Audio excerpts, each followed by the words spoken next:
Hello, good day mga beginners. Ang topic natin ngayon ay kung paano mag-insert, mag-add, mag-delete, mag-merge ng table sa Microsoft Word pa rin. So ganito no, una mag-open tayo ng Microsoft Word, ng blank page. And then, tulad ng ginagawa natin, pag na-open natin ay mag-e-enter tayo hanggang next page. Upang di magkapatong-patong yung mga gagawin natin.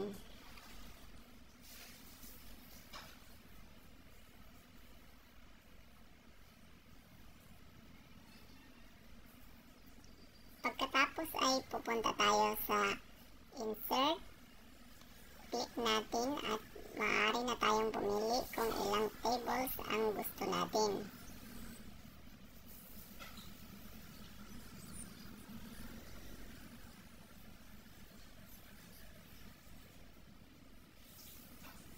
Okay, sundan lang natin. Ganyan. So, mayroon na tayong table, no? Sunod, paano mag-add ng table? Maraming paraan pang mag-add ng table. Gaya nito. Click mo sa bandang dulo at click mo ang enter. Ulit-ulitin lang ito. Pwede rin na i-place mo ang cursor inside the table, then gamitin mo ang tab tulad nito. Maaari din natin gawin ito, no? Select natin yung i-highlight natin, then i-right click natin, then click mo yung insert below. Kung sa baba ka, magdadagdag. Ayan.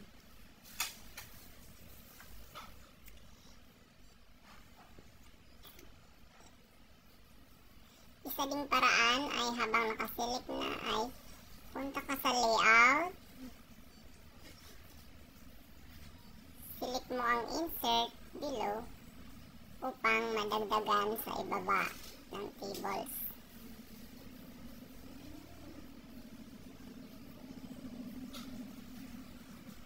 Tulad ng ginagawa natin, no?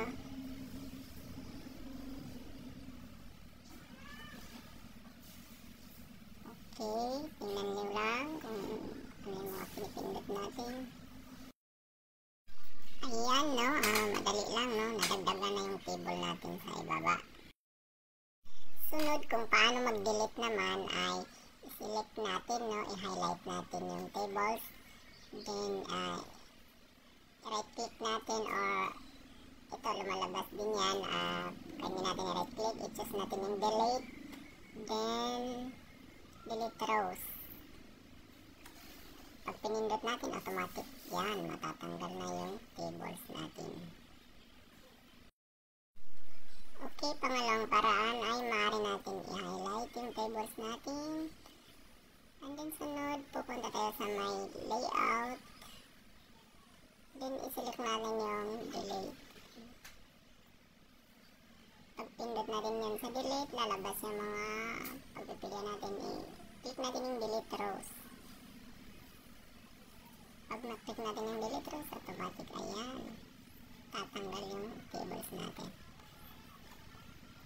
So, ganun lang kadali. Okay, sunod kung paano naman mag-merge ng table. Ang ganito lang, i-select natin yung gusto nating pag-isahin na table. And then, i-right click natin. Then, i-select natin yung merge. Pag pinindot natin yan, automatic, may mag-iisa na lang yan. Ayan. So, i-enter lang natin para magkaroon siya ng space. Para pwede tayo mag-text.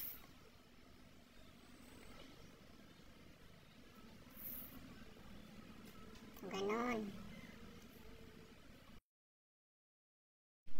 Okay mga beginners, alam niyo ba na dito pwede rin tayo mag-autosum or mag-add kagaya sa Excel.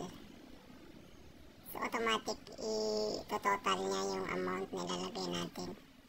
Let's say maglagay tayo ng amount, no, tulad nito.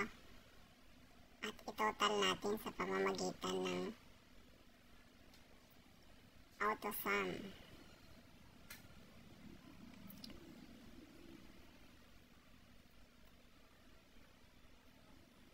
Panoorin nyo na lang, no? Kinapitest ko yan para madoble yung amount. And then, i-place natin yung cursor dyan sa baba ng table. Pagkatapos ay pupunta tayo sa layout. Ayan. Pupunta na tayo sa layout. Click natin yung layout. Then, hanapin natin yung formula. Yan, fx. Sa formula yan. Pag i-click natin yan, lalabas yung yan, lalabas yan. So, yan, wala na tayong gagalawin dyan. At, i-click na lang natin yung OK. Pag maklik natin yung OK, automatic magkakaroon ng total amount. Yan.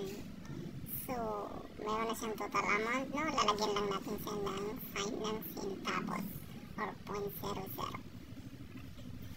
So, yan, na-total na niya. So, ganun lang yan kadali, mga beginners. So, pwede natin i-share ito, mga beginners, no? Para sa mga kasamahan natin na mga gustong matuto. Maraming salamat, matuto upang hindi mapag-iwanan.